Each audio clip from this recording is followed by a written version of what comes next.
Let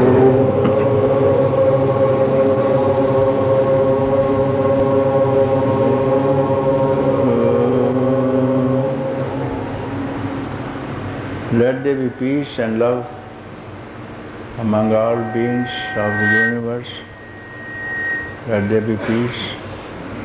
Let there be peace. Om Shanti, Shanti, Shanti. Namaskar, Namaskar. Welcome to Satsang.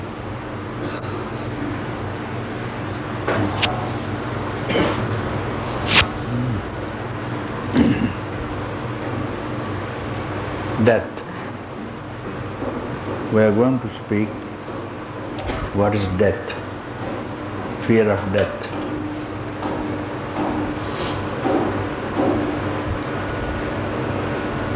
There are beings, bodies everywhere, under the water, under the ground, over the earth, in the air. Cannot be counted, billions, trillions of bodies. All have to die. And this death is after each body. Even after death, and this death is following this body even after death. Death will bring another body. And then again death. Thus, repeated for millions and billions of years, unless you remove this fear of death. Because what's body? Earth, water, fire, air. That's all. This is the body. And these are the elements outside also. Somehow integration has taken place of earth, water, fire, air. And then you have to disintegrate at the time of death. So if we realize it always, understand it, these are the elements, but I am not the element. I am not this body. I am not perishable. I am imperishable Brahman. Then perhaps you have solved this problem once for all, and you will not wear this body once again. And how to do it? First of all, when you have firm conviction of I,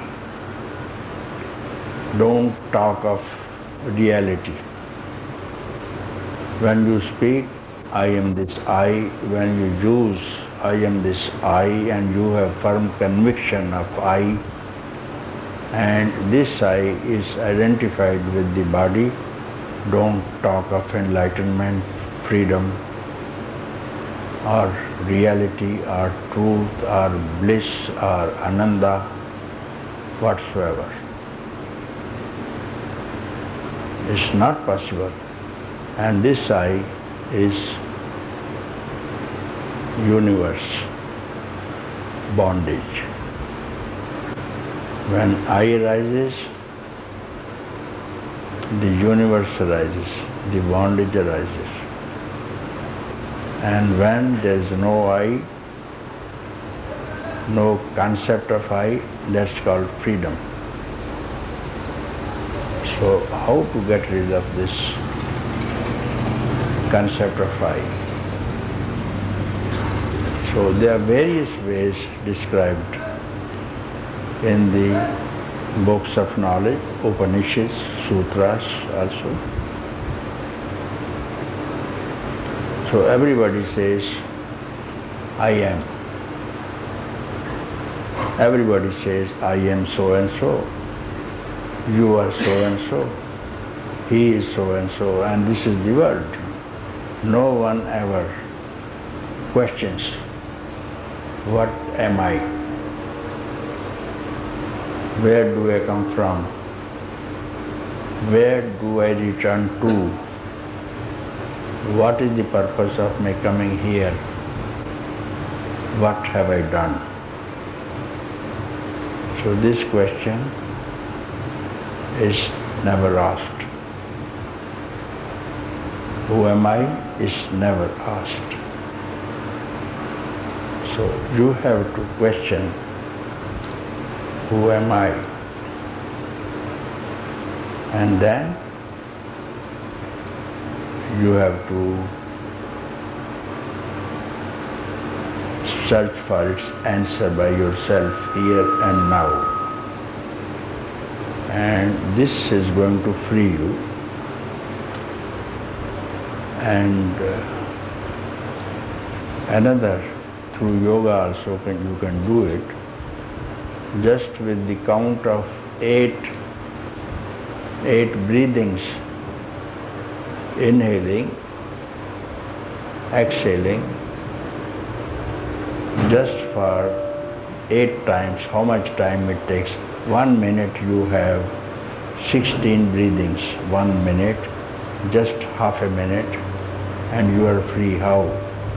During these 8 inhalings or exhalings, do not associate with any object, and you are free. You can do it here and now. Just for 8 counts of your inhalings, no association with any object, and you are free. Freedom is here and now, always, everywhere. You have been postponing for millions of years because of vasanas. I want this, I want that. I am attached to this person, and that person is very much attached to me. This is all. And this is called cycle of birth and death. And this is universe. And this is bondage, suffering.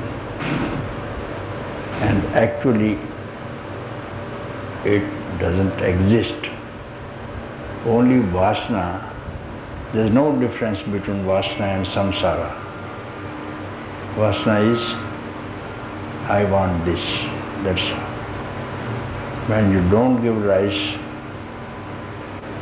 to simply I want this or that, where is samsara? Where has it gone to? So this vasana is samsara, and this vasana is time. This vasana is mind, which is past. Samsara is past. Mind is past. Vasana is past. So we have never looked into this presence, none soever. We have never tried it. We have never been told. No one ever taught us what is presence. We speak always of past and future. Everywhere there is a talk of past and future. Who could speak of this presence? And this presence, this present instant is called freedom, enlightenment, wisdom, bliss. And you can do it without any effort, here and now. Without any effort and without stirring any thought either. No thinking and no exertion. So simple it is. And this simplicity has not been recognized. Therefore, we have to suffer endlessly. Even this suffering does not exist. As in the dream, we are attacked by robbers. And we are suffering. they are threatening us with revolvers in the hand. So we want some help. Nobody helps. They are quite, I am alone and then numberless people, guns in their hand, and muzzles pointed on the chest of this dreamer. What help anybody can do? So there comes a tiger, a roar of a tiger. Everybody, the robbers ran away, fear of their own death. And with the roar of the tiger, this man who was attacked by the robbers wakes up. Wakes up, you see. Now, where are the dacoits? Where is the fear? Where is the tiger? Where is the suffering? In the dream, everything was there. There were robbers, fear, tiger, everything was dream visions, illusions, hallucinations.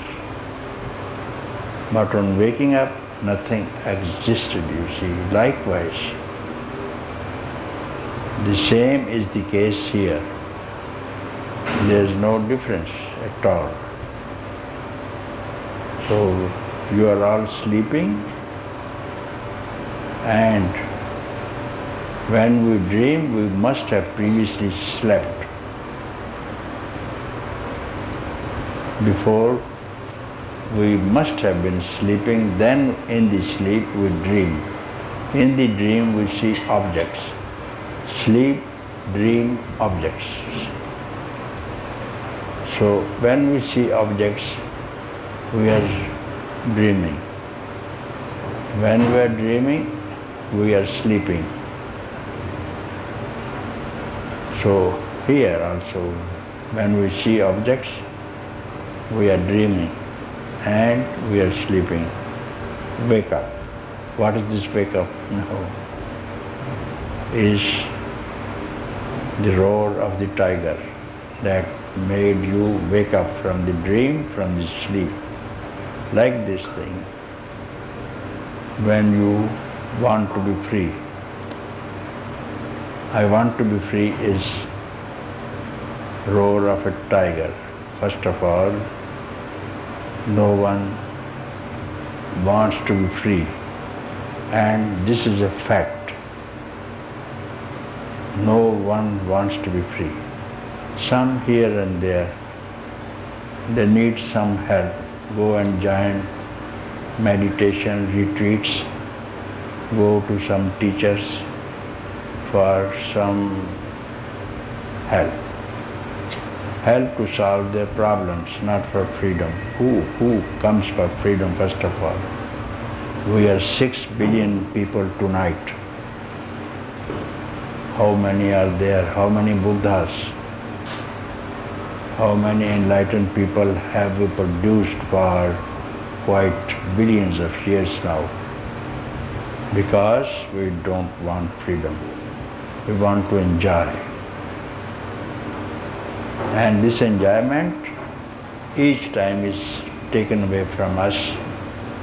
Then again we make up our mind. The desires unfulfilled are waiting and will give us next birth to enjoy the same, again not fulfilled. Whose desires are fulfilled? Not even the emperors have fulfilled their desires. Not even the kings. Nobody has fulfilled his desires. So each man thinks, I will fulfill my desires, and later on no one speaks of freedom at all. Some here, there, perhaps nowhere wants freedom. And this is a fact. Because he who wants freedom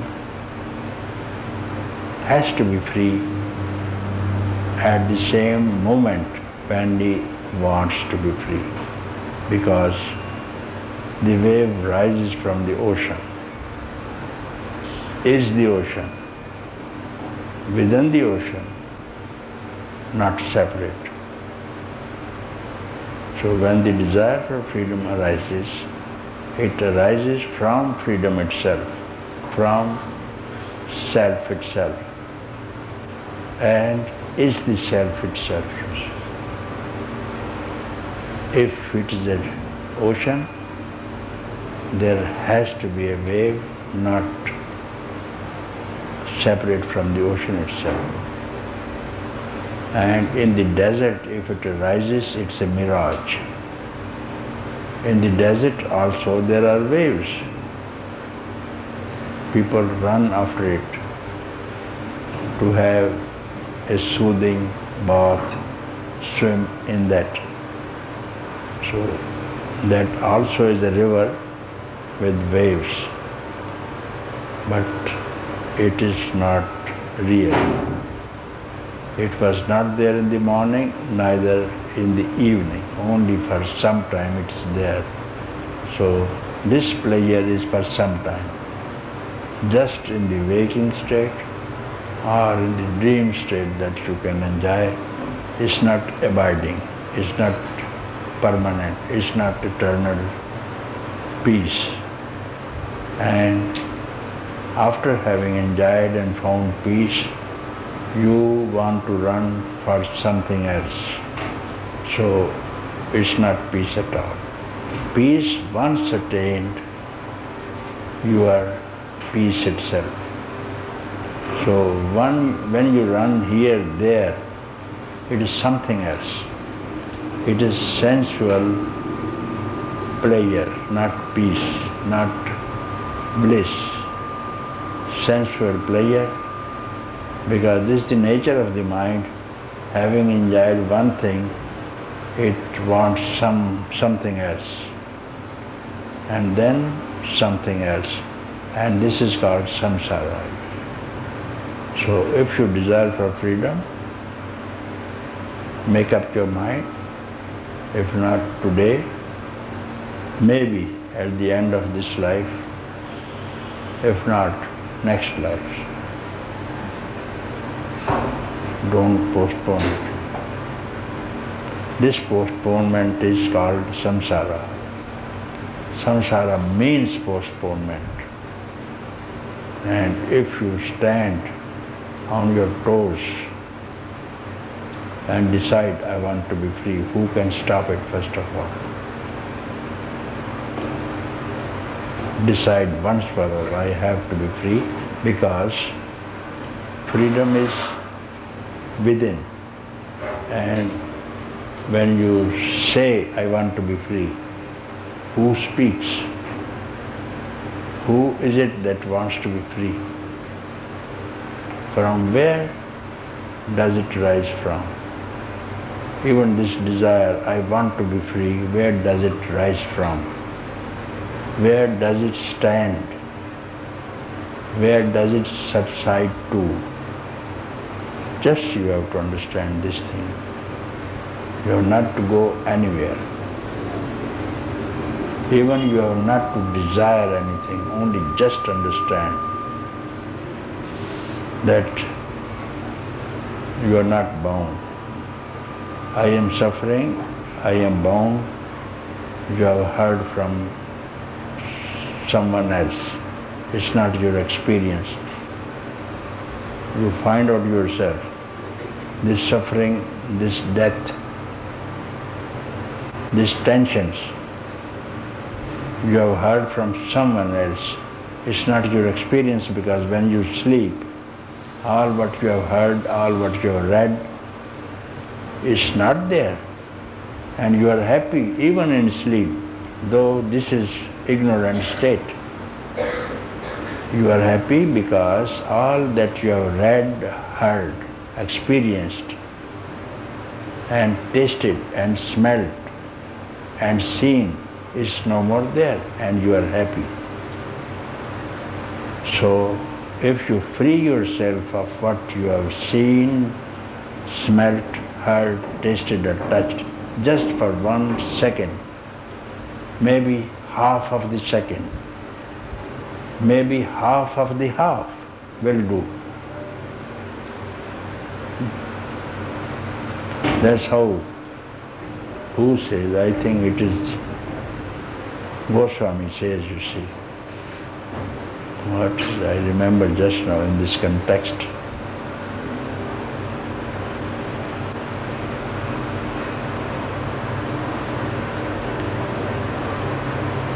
एक घड़ी, I will translate, आधी घड़ी, आदि से पुनियाद, संगत कीजे साधकी, coat कटे अपराध. So he says, a poet saint of this state, he says, 1 instant or 1 second, half of the second, half of the second, if you associate with a saint, a perfect teacher, perhaps your all the kalpas, bondages are completely washed away and you are free. That's what Goswami Tulsidas says. And Kabir also says the same thing, you see. He also says,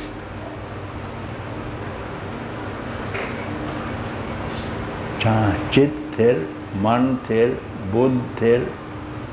He was illiterate man. Kabir was illiterate. He says that I have never touched ink on the paper, nor have I held pen in my hand. That's what he says. That was his education.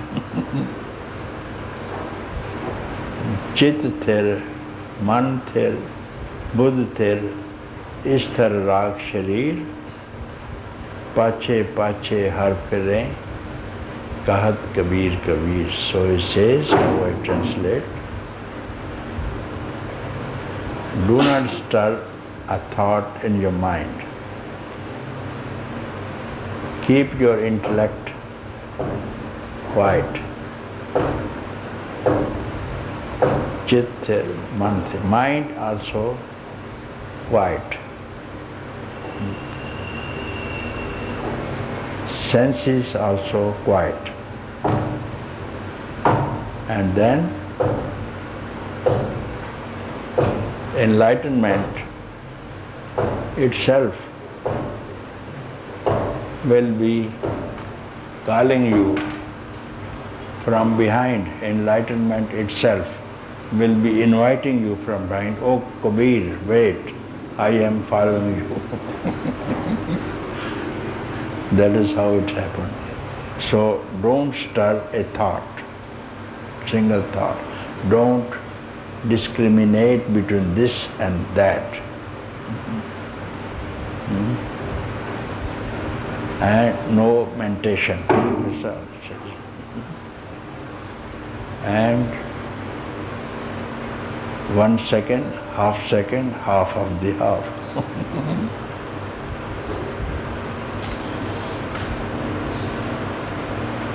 How could it be difficult? No? It is difficult for those who are yet attached to something more precious than their own self, more precious, more beautiful, more worth acquiring than your own wisdom, than self, than eternity, than bliss. Therefore, how can they ask for freedom? So he who wants, whatever he wants, he is drawn by that particular object, you see. So wherever your attachment is, wherever the object of your attachment is, there you are. Doesn't matter where are you. You may be in satsang. You may be in satsang, but truly speaking, you are where your most dear thing is present. Maybe New York or Paris or anywhere else, you see. We just see a split second, you see. We can't keep quiet even in satsang. We can't collect the mind first and listen. One instruction of a teacher is quite enough to a devout student. A devout student, true seeker, and a perfect teacher. And this desire of the student to be free and the teacher's desire to make him free have to wed instantly. No postponement should be there. Something wrong somewhere. We have to see. We have to see who's wrong. Either the teacher is fake, false, or my desire is not yet 100% true to be free. We can just look into it ourselves. We can just see where my mind is. Do I really want to be free? We can find out, you see. The most dearest of the dear thing is the place where you always are. You will dream there, and in the waking state also, you are there, you see. This is how it is, how it happens. But once you have decided to be free, no one can stop it, you see. You may be working somewhere, active in life, but it is the mind that is most important. If the mind itself surrenders, then all is done. You are where your thought is, you are where your mind is, you see, first of all.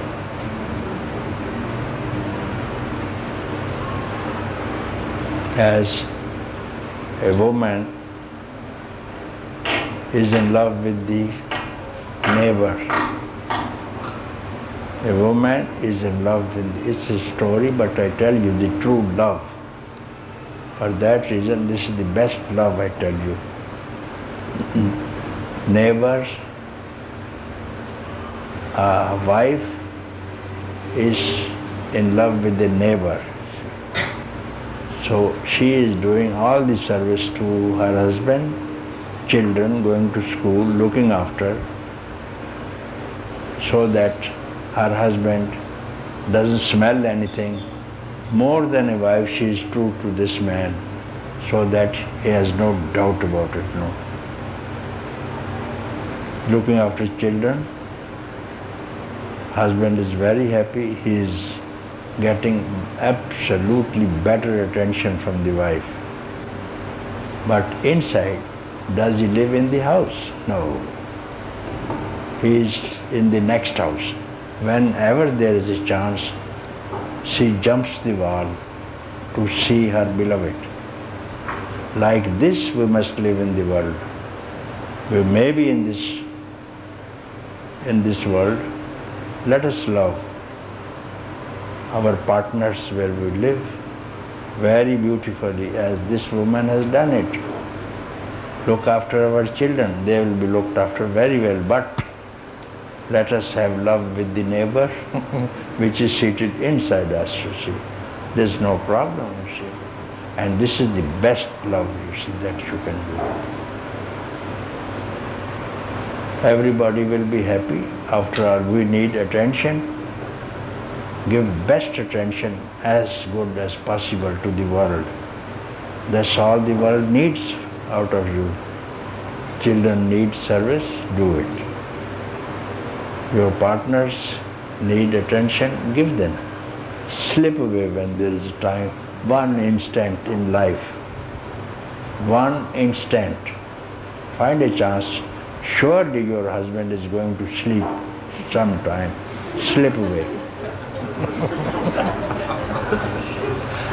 One instant surely you can steal, and that is quite enough. Quite enough to have this sight, glimpse of your beloved, because this beloved is very beautiful, the most beautiful, and hiding just behind the breath. That's all. You have not to do anything. He is hiding, you see. So you can just slip away from the world one instant of time, half instant of time, it's enough. And you are not going to return. You are never going to, no one has returned, because the intention which took you there, the mind took you there, mind returned back, intellect returned back, senses became dumb and numb. So, no return. And this is your home. This is your home. It has been your home. You forgot it. You went to shopping complex and forgot your apartment. And the gate will be closed of the shopping centers, perhaps, and you do not know the address. And you have to wait for your luck, that's all. Luck or misluck. Om Shanti.